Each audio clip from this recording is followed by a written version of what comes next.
Hello and welcome to Bridal Business School with me, Kerry. Today I'm going to be telling you the 5 things I wish I'd known when I started out my business.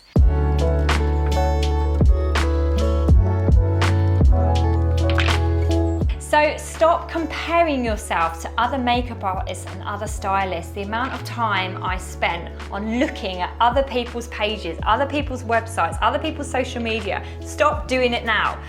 Grab inspiration if you must, but don't copy them and don't do what they do. Just be you. I now know that within my business, I've got that authenticity that people buy from me. They don't buy from my competition, they're buying me. So just make sure that your work is unique and unique to you.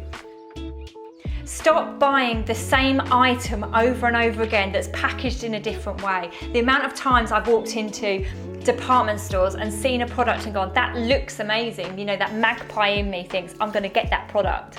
And then now I think to myself, well, do I actually need that? Because now I've got 7 other variations of that in the graveyard, in the garage. Only buy what you need. Don't buy the latest gimmicks because you won't use it. You won't be reaching for it.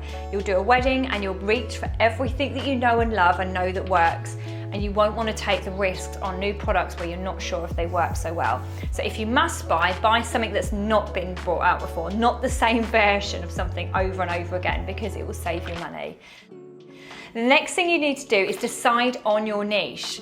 Now, this is really important. When a bride is looking at her hair makeup artist, she will see 10 to 20 artists in her area, and they all look the same. They all look to be doing the same thing. So who is she not to ask them all for a quote? Because she's going to go, well, they all look the same, so why would I pay more with that one, or why would I pay less with that one? What is it that's unique about you? For me, I specialise in boho luxe weddings. So every bit of copy aligns with that. So make sure all of your website aligns with that. So if you're into vintage weddings, make sure everything's vintage. So she can come along and go, actually, today I've found somebody who does exactly what I'm looking for. It doesn't matter about the other 20 that do what they do. This girl has nailed what I'm looking for and it matches my Pinterest board. So I'm going to go with that one. And that's how you'll find your niche. The next thing you need to do is decide on when you're going to take your holidays and plug them in.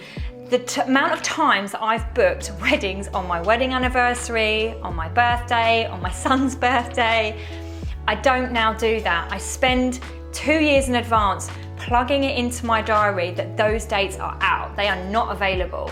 And it doesn't matter how many times somebody comes knocking up my inbox for that date, it's closed. So make sure you do that in advance, otherwise you'll end up taking on too many weddings and you'll get wedding burnout.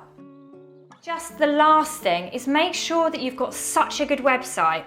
There's some websites out there that have been put together very poorly and they don't give a true picture of who you are. And it's just because you've gone, I'll just get it up. Really think about what you're putting onto your copy. Does it align with what your niche is? Are all your images crystal clear? Are all your images saying what your bride wants to see? Make sure that your about page is about you and bring it back to you. Not your dog, not your husband, not your kids. Bring it back to what you do and how you trained and all the things.